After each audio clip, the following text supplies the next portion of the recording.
Right Oh, now wait, we're Dave. 1 second. We have a caller. Let's okay. bring him in. Let's bring him in. See who this is. Uh oh. Oh, is that Lomachenko? Do we And we got got? Lomachenko on the line. Oh my God, Lomachenko is on the line with us. Sorry, Loma, I can't understand you. You might need to get an interpreter.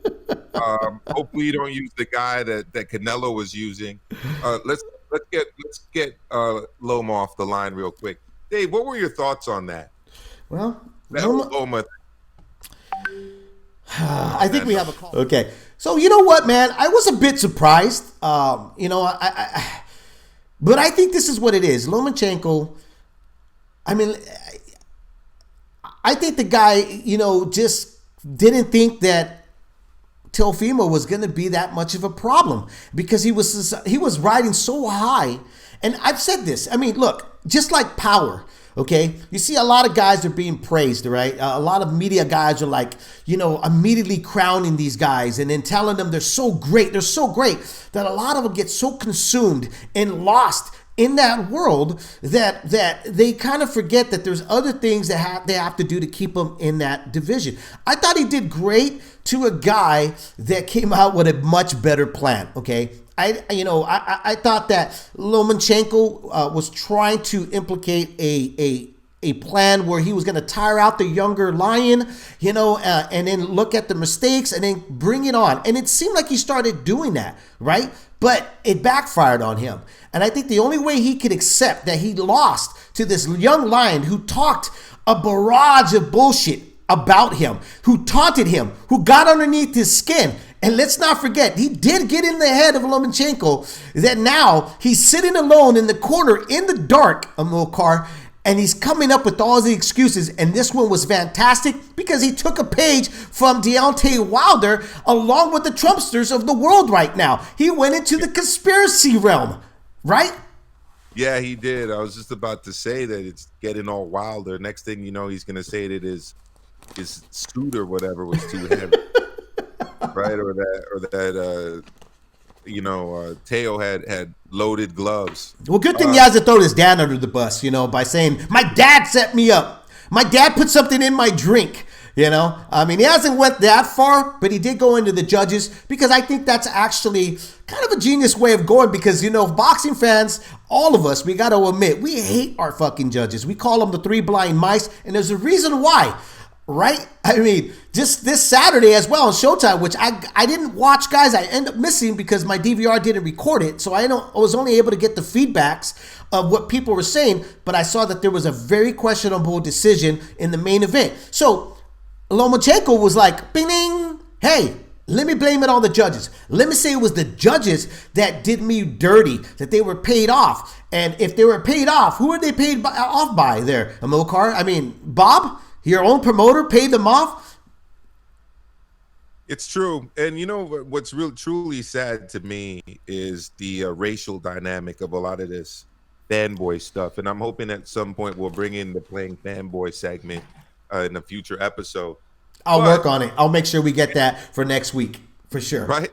But, it's been a while since we had like white fighters from the United States that are very successful. And in the past, there was a lot of xenophobia against Eastern Europeans. Mm-hmm. The situation's so bad now that a lot of, let's be honest, white fans from the United States are like clinging on to these Eastern Europeans. I've heard fans call into other shows on our network and call that a robbery. I see what happens in the Twitter sphere. And I see what happens in like the comment sections of YouTube videos. It's truly sad. This whole ethnic division stuff and racial division stuff in boxing need to go. I've said this on another podcast, but it can't go. I mean, think about this. That's the core of what moves boxing to the faces of casual fans. I mean, let's be honest here. Promoters from the get-go have understood. From the very beginning of boxing's birth, promoters have known that sparking up a racial tension between two different groups is what sells fights. Bob Arum was notorious for it. Let's not forget, Bob Arum pitted the Filipino versus Mexico. I mean, he was pitting the Brits versus America. It drives the sport. If it didn't have that, a lot of fights wouldn't be a major draw. Unfortunately, a lot of these fights wouldn't happen because they wouldn't have the backing that these fighters would need in Milcar. So we can't X that out, but we do have to accept it that it's not a racial thing. This shouldn't be a race war. This is between two fighters. If you want to be proud of your ethnicity or whatever this fighter is representing, I don't have no problem with that. But when you start being blinded and coming in and acting a certain way, then that's the issue. And that's not the issue of the sport. That's the inner issue of the individual, in my opinion. Yeah, I guess it's too much to expect people to be fans of Tito if you're not Puerto Rican, or to be fans of Canelo if you're not Mexican. But I hope for a day when this kind of thing doesn't need to happen. But you're absolutely right. It's embedded in the sport, and I don't honestly think there's a promoter who's taking advantage of this more than Bob Arum in Top Rank, personally. I've seen it in the past, and yeah, it's just too much of that for my liking. But what more can be said about Lomachenko? To me, he's just embarrassing himself. Well, I think what he's doing here, again, I'm one of those guys that likes to look at what the quote and what they're, digging at, and then sit there and go, if I was working with this guy and I thought that because listening what Teofimo Lopez and what Lopez's dad's been saying is saying, hey, we don't want to give this guy a rematch. Why give this guy a rematch?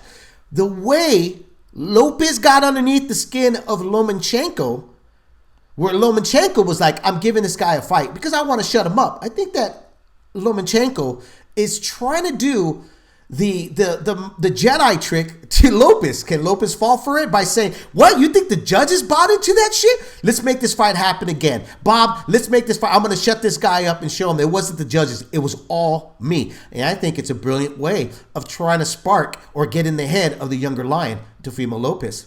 I could be wrong, but I think that might be a route. Fighters and management have to come up with a way of marketing and generating more interest, especially if the other participant doesn't want no part of it.